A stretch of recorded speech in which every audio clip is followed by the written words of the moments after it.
Well, I think it's safe to say that the honeymoon period is well and truly over.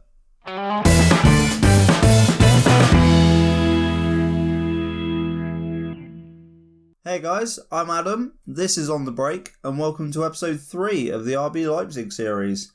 Today's episode sees us face 2 home games, first against Lokomotiv Moscow in the Champions League, before we face Werder Bremen in the Bundesliga. Since you were last with us for the 4-2 win at home to Freiburg, you can see that form has been pretty shocking. We followed that win with a 1-1 draw at home to Hoffenheim. An early own goal from Benjamin Hubner set us on our way, but we couldn't hold out and Andrej Kramaric scored with 20 minutes to go to earn them a point.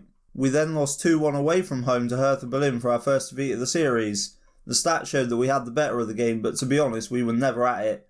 Andre Duda scored a brace either side of a Timo Werner goal to settle the game for them. After that, we had a really tough game away at Spurs in the Champions League, where we went behind to an early Harry Kane penalty. We never really looked like finding a way back. We held them at arm's length for most of the game.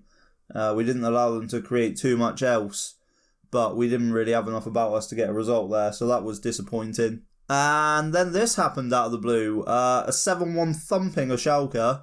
We were 3-0 up in the first 5 minutes through Willy Orban and 2 from Timo Werner.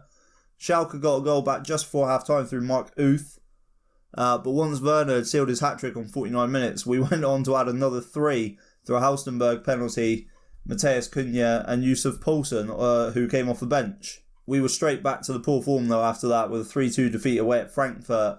From the stats there, you can see it was a fairly even game, but the only times we really looked threatening were when Frankfurt were already a couple of goals ahead of us and the game was getting away from us. Another disappointing defeat.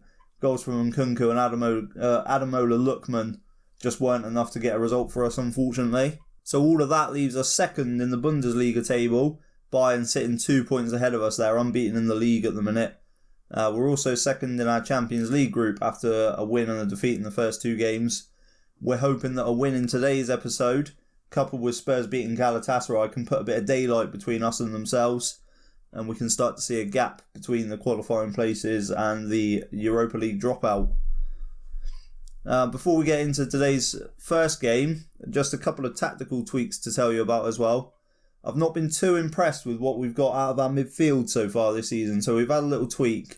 The Mazzala has gone on to the attacking role from a more supporting duty, just to try to get them involved in the game a bit more. Kevin Campbell's also going to play that role now because we've not seen too much from Amadou Haidara. You can see there 6 starts and a sub appearance and a 6.70 average rating.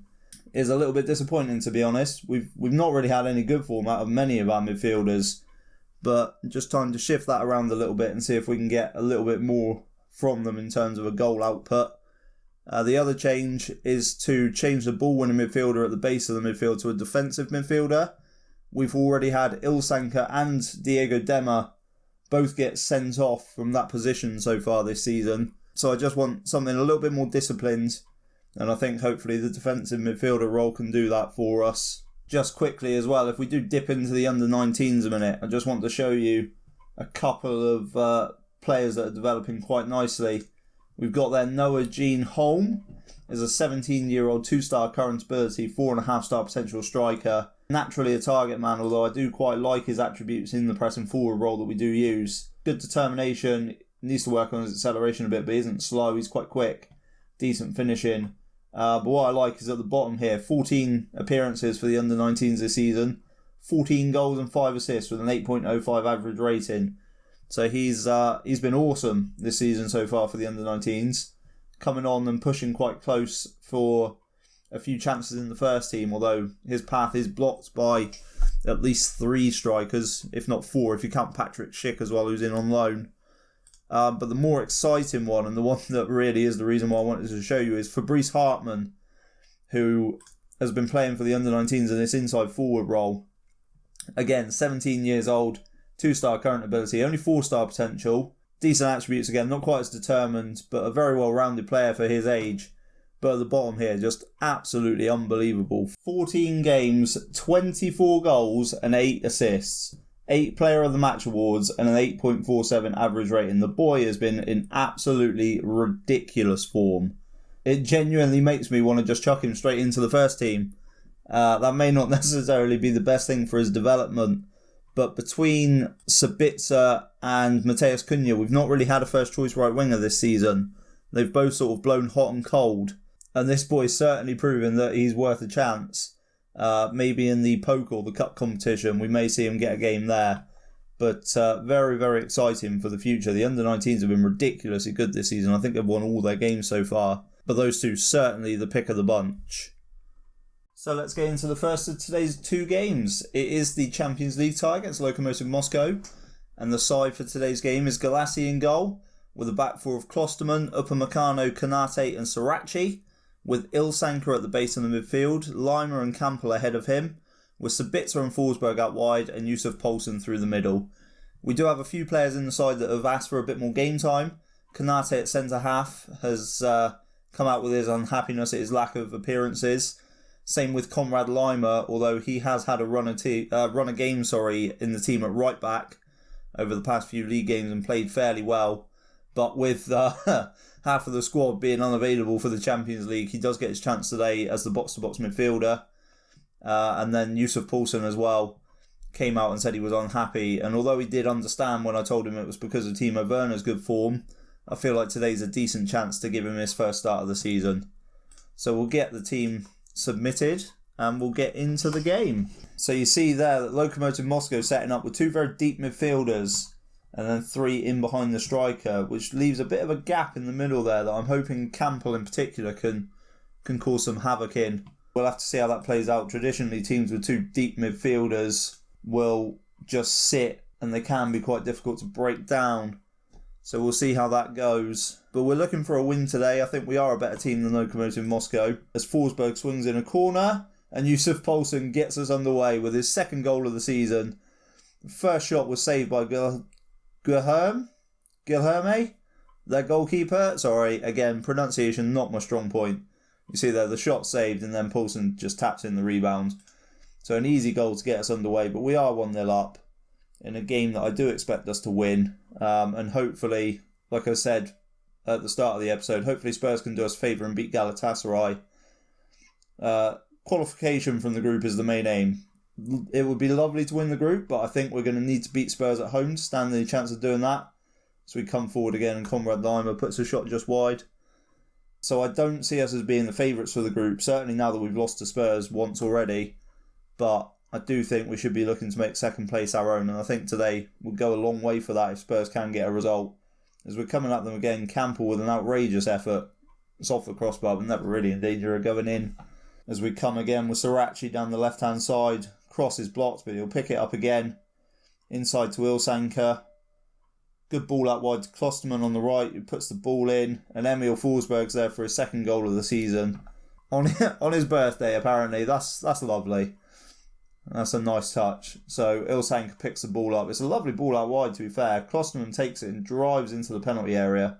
And it's a good cross that Forsberg appears to just chest in. He doesn't look to try and finish that. He's just happy to let it hit him. But we do go 2-0 up, and we've seen very little from Lokomotiv Moscow so far. We've got a couple of good names in there. Jefferson Farfan was a Football Manager wonder kid for years. João Mario, formerly of Inter and West Ham, good player. Smolov up front is a threat.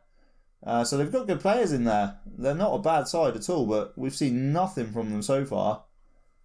Not even a shot, let alone a shot on target yet. Although, again, they are having more of the ball than us. But quite honestly, if they're going to have that much of the ball and not create any shots, then let them have it. I'm more than happy with that. So we go in 2-0 up. And one thing I think I have been guilty of the past few games is that I've maybe been a bit hard on the team. The form has been poor.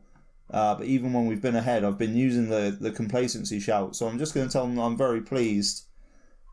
Which hopefully won't come to backfire. I'm hoping that Moscow aren't going to come out and get back into the game. But we're just going to start the second half. No changes are needed as we do kick it off. And I think we just look now to have more of the same and just see the game out. As Moscow do get a free kick, it's played into João Mario, who plays a lovely ball out wide to the right hand side and crosses in, but Galassi collects. And I think that's the first touch we've seen from him. Distributes out to Konate, who plays a long ball forward, is headed down, but we pick it up again with Lima. Out wide to Forsberg, who can run at them. He plays a lovely ball through the channel, and Poulsen hits the post. So with quarter of an hour left in the game, we are going to make a couple of changes. We're gonna change Lima for Diego Dema, and we're going to get Haidara on for Kevin Campbell and just freshen the midfield up a bit. And I think we'll make that third change as well. And I think for something a bit different, we're going to try Adamola Lookman out on the right-hand side. We've only seen him on the left so far, but he can play both sides. And like I said before, neither of the right wingers really impressive, pressing massively. They're sort of doing it in drips and drabs. As Forsberg puts the free kick in, it's a poor clearance. Upamecano picks up, but he loses the ball cheaply. And now Moscow are countering on us with Djordjevic. He's covered all the way out. It's a deep ball that Miranchuk won't get to. It's cleared by Sirachi, and Forsberg is now coming the other way. We are lethal on the break, but he's stopped with a good tackle. Picks it up again though and plays inside to Ilsanker, into Haidara, back to Dema, out to Sirachi to cross in. Lookman has a shot, and Amadou Haidara gets his first goal of the season to surely wrap the game up now. 3-0 Leipzig, and we are looking for a bit more attacking output from that Mazzala role. In this sort of position, I want Haidara to be taking on his man, but he keeps the ball well and it's worked out nicely. Lookman's shot is blocked, but then Haidara with an unstoppable effort into the top corner. Coming into the last 5 minutes now, the game's done. Really, really good performance. 26 shots, 13 on target. Forsberg with a late corner. It's headed on by João Mario and Miranchuk, and it does come up to Rybus on the right-hand side. It's a good ball out to Djordjevic. Are they going to get a late consolation? Klosterman misses with his tackle. It's into Rico, but just wide. Galassi loses the ball cheaply to Miranchuk, but Upamecano steals in and Poulsen's through. And Yusuf Poulsen makes it 4-0, his second of the game, his third of the season. It's just a long ball forward by Upamecano. It's not even really a pass, it's just a clearance. He comes in, wins the ball, but it ends up being a lovely pass down the channel for Poulsen to run onto. Couple of touches into the area, and it's a lovely little finish past the keeper. So really, really good victory. And by the looks of it, Galatasaray are beating Tottenham. So that makes the group interesting. 3 of us on 6 points as we do finish the game. But we'll take a look at the results there in a minute. But yeah, really good win. Really happy with that. But let's take a look then and see what Galatasaray did. They stole it with a 93rd minute winner. Sofiane Feghouli. Yeah, I mean, it's a bit of an even game. They've kind of stolen it at the death. Huge for our Champions League group. If we found ourselves in a situation where we now beat Spurs at home, I'm confident we can get a result away to Galatasaray despite this. But let's see how they did it. They picked the ball up, and it's just a big drive by Ryan Babel. It's a lovely run, ball over the top. That's a decent finish, to be fair. So, I would say that's a shock result. Serge Aurier has had a shocking game for them. But that makes the group interesting. If we take a look there, where are we? So 3 of us on 6 points. Spurs still top the group at the minute on head-to-head. I don't know how that really works in the way of a 3-team tie, whether it goes to sort of a round-robin kind of situation. But if we do manage to get the win over Spurs, then our head-to-head will go back to being equal, and we are ahead on goal difference at the minute. So we're in a good position. I was hoping that, to be honest, it would be slightly more comfortable that we would be in the top 2, and then we could maybe push for top spot. But a 3-way battle for 2 spots leaves us in a good position, and we got another player unhappy there with a lack of game time. We'll sort that out in a minute. But I will be back in 2 seconds with the Werder Bremen game. Right then, Werder Bremen. There are a couple of changes to the team. The big one is that Poulsen actually keeps his place. Timo Werner, you can see there, has picked up an injury. He's going to be out for about a month with a twisted ankle. So that's a real blow. But it does give Poulsen a run of games that I think he does deserve, to be fair. Obviously, we saw last time out he played very well. But he has been looking for that chance, so now he's got it. Patrick Schick comes onto the bench. He wouldn't be my preferred option, if I'm honest. But Santos Borra has been out for a little while with an injury and isn't quite fit enough to come back in yet. The other option was to get Noah Holm out of the under-19s, but they've played a game either yesterday or today, I assume. His condition's only 66%, so not fit enough to feature either. So Schick does come onto the bench. The other changes, again, it's starting to get these players in that have played a few less games that are starting to get a bit unhappy. Tyler Adams picked up a slight knock, so we haven't seen him yet. But he was awesome in his last game that he plays as a box-to-box midfielder, so he's back in.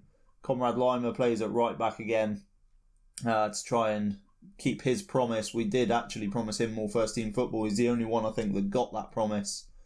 But he's a good player and he plays well, so I don't mind having him in the side. The rest are sort of match fitness and condition changes. So Holstenberg comes back in at left back. Auburn comes in for Upamecano, just to freshen things up a bit. So the side we're going to go with is Galassi in goal. Back four of Lima, Auburn, Konate and Halstenberg. Ilsanker as the holding midfielder. Adams and Haidara ahead of him, with Sabitzer and Forsberg out wide and Poulsen up front. So let's get into the game.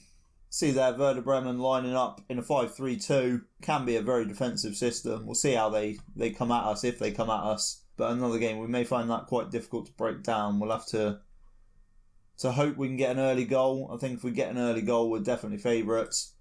But we could find that quite difficult to break down. We may have to have a little tweak of the system if we're not getting what we need. But yeah, I think it's another game that we can win. Obviously, we're doing well in the league at the minute.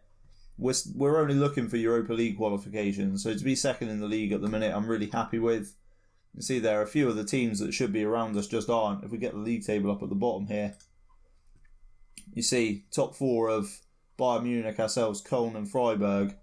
Dortmund down in 9th, and right down the bottom here, Bayer Leverkusen 14th. So some of the bigger teams in the division haven't got off to the strongest of starts, as we do pick the ball up with Lima on the right hand side, plays into Spitzer, it's a ball in. And then Forsberg makes it 1-0. Although we are looking at VAR, I couldn't actually tell you whether I think that was offside or not. I wasn't really paying massive attention in that sense. No, I think it's going to stand. Score hasn't changed there.